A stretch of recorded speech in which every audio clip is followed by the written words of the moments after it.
Hey guys, welcome back to Team Death Slinger. My name is Peter, and today we're revisiting Yellow Gallantmon. We've done it a couple of times on this channel before, but with the new DM support, giving you more sources under your stacks, and the Yellow WarGrowlmon having a Digiburst effect that is not once per turn. There's some really great potential for some hard removal in this deck, but I do want to preface by saying, unless you already own the cards, I wouldn't buy the cards for this deck. It's really expensive. But I do recommend that you proxy up some cards, give this deck a play, or try it online on the online client. It is tons of fun. But I do have to say that because there's expensive cards in this deck, and it kind of sucks. But with that said, we're going to start with our eggs here. 4 copies of Koromon from EX9. When attacking this Digimon with face-down Digivolution cards may Digivolve into a version 1 trait Digimon card in the hand with the cost reduced by 1. This basically enables us to do some shenanigans with our level 4 pool. If we don't see the WarGrowlmon, we'll have some options, and we'll talk about that when we get there. For our level 3s, you will notice all of our level 3s here have the training keyword, and that is because we have a level 5 that will not have the DM trait, and that makes things a little bit tricky in terms of getting face-down sources underneath the stack. So we want training level 3s to make sure that we are using that training keyword to get those face-down sources to use for the Digiburst. So 3 copies of Betamon from EX9 has training, so if this is in your breeding area or on the board, you can suspend this Digimon to place your deck's top face-down card as this Digimon's bottom source, and then it has a jamming inheritable. Jamming is really nice because we don't have anything in the way of DP boosting in this deck, really, in terms of inheritables at least, but jamming is just going to give us some safe checks, especially on our level 4s and 5s.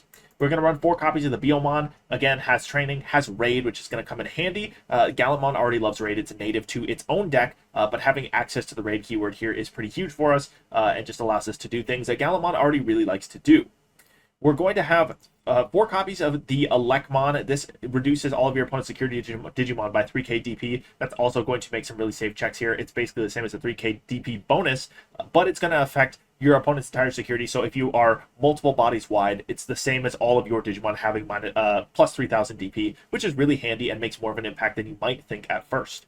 For our level 4 suite, we did have to go with all yellow level 4, so we have 3 copies of the Angemon from EX9 on play and when digivolving by placing 1 Digimon card in your hand face down. As the Digimon's bottom Digivolution card, give one of your opponent's Digimon security -1 and minus 3000 DP until their turn ends. It also has on deletion if you have 3 or fewer security cards, recovery +1. This is going to be a really great tool for this deck. We're going to have the potential to have a reboot blocker, so having that on deletion effect is really powerful. The security attack -1 and the -3k is also really great because we have some DP reduction in that WarGrowlmon. The security -1 makes us a little bit stallier. We're going to have a lot of recovery effects, and we have DP reduction and security -1, just classic yellow deck things. And this is just a nice piece that does everything that we want to do.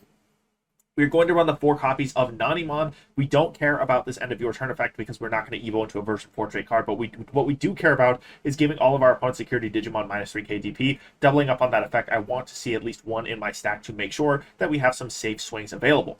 We are also going to run 3 copies of the Unimon from EX9 when digivolving and when attacking by placing 1 card in your hand face down as this Digimon's bottom source. If you have as many or fewer cards as this Digimon has face down sources, you recover 1, and then when attacking, one of your opponent's Digimon gets -2k for the turn.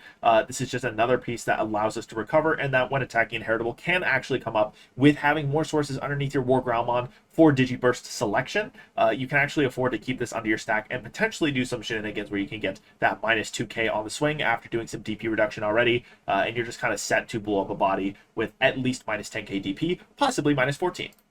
For our level 5 pool, we're going to use EX9 MetalGreymon on play when digivolving by placing 1 Digimon card from your trash face down as this Digimon's bottom source to lead up to 5k DP total worth of your opponent's Digimon. For each of this Digimon's face down sources, add 2k to this Digimon's DP maximum, and it also has a security attack +1 inherit. There's a lot to love about this card. More often than not, you're going to see at least 7k DP, but you can also very easily see the 9k DP deletion threshold on this body. The security attack +1 also pairs really, really nicely with Gallantmon as a top end, but this is also a really, really flexible slot. There's a couple of level 5s that I thought about running here. Ultimately, I went with the MetalGreymon because it covers some deletion thresholds while also giving us security attack +1, but I think the Angemon is really, really good here. It stacks up that DP reduction effect really well, and then with the Gallantmon X that you can see over there, we have some potential to finish off some bodies. You can also run Edimon for more stall, giving out the recovery effect is going to be really, really great for this deck as well. So kind of up to you. I also really like that this card enables enables a combo with the Koromon because when you swing, you can digivolve into a version 1 trade card as long as you have a face down source. So we can actually swing with the level 4, kind of like Unimon. If we're low on security, we can recover a security off of the Unimon swing, and then we can digivolve into the MetalGreymon, and then if we have X Antibody tucked in our sources, we can then use the X Antibody to get into our Gallantmon X, effectively just letting us jump from level 4 into a level 6, and that is a really nice play to have. So that's why I ultimately decided to go with the MetalGreymon over any of the other options. We are also going to run 4 copies of the whole point of this deck, the whole idea behind Yellow Gallantmon is BT4 WarGrowlmon. So this card has main Digiburst 2, one of your opponent's Digimon gets minus 4k for the turn, and then your turn, while you have 3 or fewer security cards, you get 1k DP. It's not really a real inheritable, to be honest with you. It's a 1k DP boost. It doesn't matter that much, but that Digiburst 2 is actually really funny because it is not once per turn, like we said, and 2 sources for minus 4k is actually quite strong. We have the ability to get 1 source underneath with the training keyword very, very easily. We can get another source relatively easily using the Angemon or any of our other level 4s, I guess, aside from Nanimon. So Angemon and Unimon, and that'll give us 2 extra sources to pitch away to this WarGrowlmon. You can Digiburst twice and give minus 8k really easily, which we do really like. And then we have analog Utes as well to tuck more sources up underneath our level 3s and 4s, but that's a little bit trickier because that involves promoting out the level 3 to the level 4 and then trying to make it to level 6. You're just a little bit more vulnerable going for that kind of play, and it puts you at 3 face down sources, but that does also let you choose what inheritables you want to keep instead of pitching away inheritables if you have to. So great synergies with Digiburst, and that's why we're doing this shenanigans in the first place. Speaking of the Gallantmon X Antibodies, we have 3 copies of it. It can Evo on a yellow level 5 for 4, Evos on Gallantmon for 1 when digivolving and when attacking. If Gallantmon or X Antibodies in this Digimon sources, until the end of your opponent's turn, this Digimon gets plus 4k DP and one of their Digimon gets minus 4k DP. So like we talked about, really, really easily to hit 8k with the WarGrowlmon now. It is possible to get to 12k, and then you have another 4k sitting here. That means you are very easily popping anything 12k or lower, possibly 16k or lower.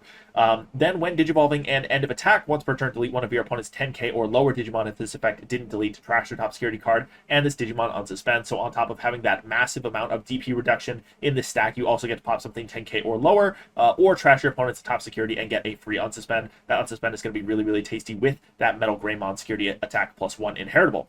All turns while you have 0 or less memory, this Digimon isn't affected by your opponent's Digimon effects. Also just a great little piece of protection that we can pack in this deck.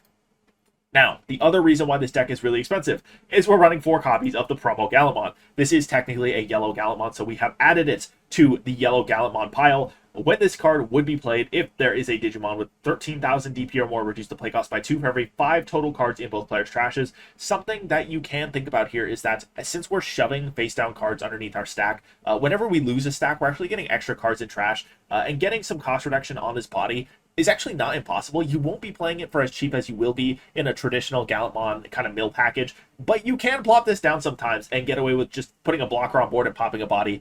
So it does come up clutch in that fact sometimes. It has Rush, it has Blocker. The Blocker is huge because we will be able to get Reboot underneath this body with the EX9 Analog Youth effect. And then on play when digivolving, we delete a Digimon with 13k or more, and if this did not delete, recover 1. Something really neat about this card is the fact that with the WarGrowlmon, if we actually dole out some kind of DP reduction effect on a body that is 13k and intentionally bring it under that 13k threshold, we have the option to force the recovery +1 effect to actually help ourselves survive and stall a little bit more efficiently if we're not worried about the opponent's threat. Otherwise, this pops a 13k or higher DP body, and that's fantastic. It is decent removal.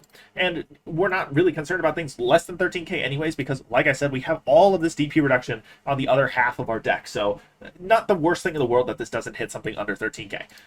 We are going to run 2 copies of Meat because we can shove sources underneath bodies. We get to draw a card for our trouble. The only thing that sucks about this is you can't digivolve into the WarGrowlmon or the Gallantmon with it, so we do see some restrictions at the top end of our deck, but I do like that this is a way to put a source underneath a level 3 or 4 body. In true TDS fashion, I recommended you a card that is not out yet. You can't run Vermilion Memory Boost, so instead we're sticking to 4 Meat and we're going to go 2 Sepia Boost. It's a bit of a downgrade. You can't pop the Sepia just with a Biyomon or Betamon and Raising because the Koromon's a red egg, this is red, and this is blue. But if you have the Elecmon in the back, it still works. It finds you all of your pieces except for the Betamon and the Biyomon, because the MetalGreymon's also black and everything else is yellow. You could also just run the yellow training in the slot or yellow memory boost and just have to be conscious of the fact that you can't pop it when you have these 3 cards in Raising potentially. But as long as you have a level 4 in Raising, you can still hit the memory boost button.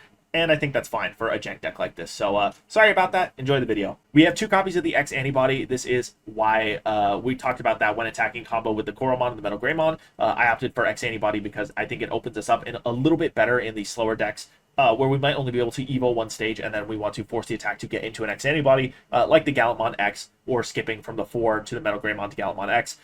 It's really, really nice as well for going into WarGrowlmon, using your Digiburst to break something down, and then swinging and going into the Gallantmon X, in case you can't actually just Digivolve and then attack after. So I find this fits the deck a little bit better, and it is cheaper than Protoform. We're going to run 2 copies of Tai Kamiya. This card is hilarious in DM decks because, first of all, it's a memory setter, so this is just going to give us oodles of value, especially with the EX9 Analog Youth, getting us even more value for tucking sources. But all of your red Digimon with 4 or more Digivolution cards gain security attack +1, and since we are tucking face down sources, that is incredibly easy to fulfill. Even if we do Digiburst away some sources, we still are more than likely going to have 4 sources under one of our Gallantmons, which means they're going to get security attack +1. And with this MetalGreymon security attack +1 and the potential to unsuspend, this can be swinging 3 checks, unsuspend 3 checks, and you've just put your opponent probably in a really, really unhappy position. So fantastic memory setter for this application. And we're going to run 4 copies of the Analog Youth. I really, really want to be tucking sources underneath our level 4s, so I'm making sure I see the card with 4 copies. If you don't know what this does, at the start of your main phase, you place a card from hand face down under a DM trade Digimon as its bottom face down source. You can then suspend this card to gain a memory and draw a card if you have less than 7 cards in hand. And on your opponent's turn, all of your Digimon face down sources gain reboot. That is a really nice synergy with our Gallantmon. Most importantly, it gains this memory. It puts face down sources under our stack, which is fuel for our Digibursting. So that is what I'm doing. Yellow base Gallantmon in EX9. Let me know what you guys think in the comments down below. I'm going to stubbornly keep this idea alive until we eventually get some real support for yellow base Gallantmon. But thank you guys for watching. Have a great day. Thank you to our channel members for supporting this channel. It's people like Langlong, Big Z11, Coffee Deus, and DigiDane who make videos like this possible.